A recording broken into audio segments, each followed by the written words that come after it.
Siapakah Insinyur Solah Atia ini? Mengapa kematian beliau menggemparkan Kairo?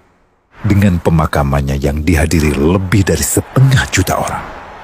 Mari kita simak kisah dari Asosiasi Universitas Islam Mesir ini. Al-Kisah dari kampung kecil bernama Tafahna al-Ashraf, distrik Middle Ghamir, provinsi Dakohliyah, Mesir, ada 9 orang sarjana miskin lulusan Fakultas Pertanian. Lalu mereka pun sepakat membuat sebuah peternakan unggas, sembari mencari mitra ke-10. Namun mereka terbentur modal, maka dengan sekuat tenaga mereka kumpulkan dari hasil menjual tanah, perhiasan istri, hingga meminjam. Meski tidak banyak terkumpul, namun mencukupi untuk memulai usahanya. Pertanyaan tersisa, siapa mitra yang ke-10? Insinyur Solah, satu dari mereka, pun berkata, "Aku sudah menemukan mitra yang ke-10. Siapa?" kata teman-temannya. "Allah," lanjutnya. "Allah akan menjadi mitra usaha kita yang ke-10. Allah akan mendapat 10% dari keuntungan kita. Dengan perjanjian, Allah yang akan memberikan perlindungan dan pemeliharaan, keamanan dari segala wabah penyakit." Akhirnya mereka pun sepakat. Kontrak kerjasama pun ditulis secara rinci dan dicatatkan ke notaris, lengkap dengan peran mitra ke-10 tersebut. Tak disangka, setelah 1 musim bisnis mereka langsung meroket, jauh dari yang dibayangkan sebelumnya. Lalu mereka pun kembali bersepakat menambah jatah keuntungan mitra ke-10 menjadi 20% di musim kedua, dan begitu seterusnya hingga mencapai 50%. Lalu bagaimana keuntungan mitra ke-10 itu dialokasikan? Dimulai dengan membangun sekolah dasar Islam putra, lalu lanjut putri, kemudian sekolah menengah putra, kemudian putri. Tambah lagi madrasah aliyah putra, lalu putri. Tapi karena keuntungan terus membanjir, akhirnya dibentuklah Baitul Mal.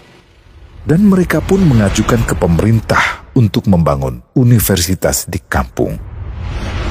Awalnya ditolak dengan alasan tiadanya akses bagi para mahasiswa. Tak berapa lama mereka pun mengajukan pembangunan universitas lengkap dengan stasiun kereta beserta jalurnya dengan biaya mandiri. Akhirnya permintaan ini disetujui, dan pertama dalam sejarah Mesir berdirilah sebuah universitas di perkampungan kecil. Semakin berkembang, dibangun pula fakultas kedua, ketiga, keempat hingga asrama putri dengan kapasitas 600 kamar. Lalu asrama putra dengan 1.000 kamar.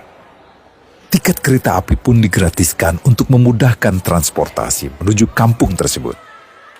Tak cukup hanya itu, dibangun Baitul Mal berikutnya hingga hilang kemiskinan di daerah tersebut.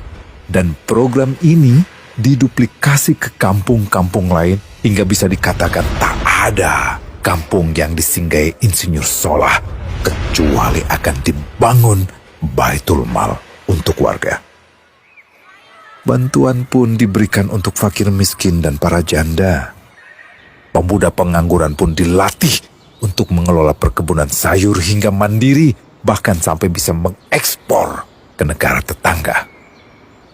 Pada saat panen raya, seluruh penduduk dikirimi paket sayur. Di hari pertama Ramadan diadakan buka puasa bersama untuk seluruh penduduk desa. Mereka memasak dan hadir ke lapangan yang dipenuhi beraneka makanan. Disiapkan juga perabotan untuk gadis-gadis yatim yang ingin menikah.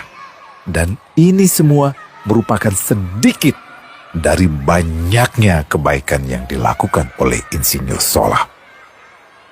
Hingga pada akhirnya disepakatilah keuntungan perusahaan 100% untuk Allah. Insinyur Solah yang awalnya adalah salah satu mitra usaha berubah menjadi karyawan Allah. Dia hanya menerima gaji, namun dia memberikan Tuhannya syarat agar membuatnya hanya butuh kepadanya dan hanya meminta kepadanya. Inilah sosok Insinyur Solah Atia, aktor utama kisah menakjubkan ini. Keikhlasannya membuat ia sama sekali menolak terkenal di media massa. Dan kini, meski orang yang melibatkan Allah ke dalam bisnisnya ini telah wafat, terbayang seluruh amal jariahnya yang selalu mengalir untuknya. Masya Allah. Pertanyaannya, akankah ini hanya menjadi sebatas kisah saja?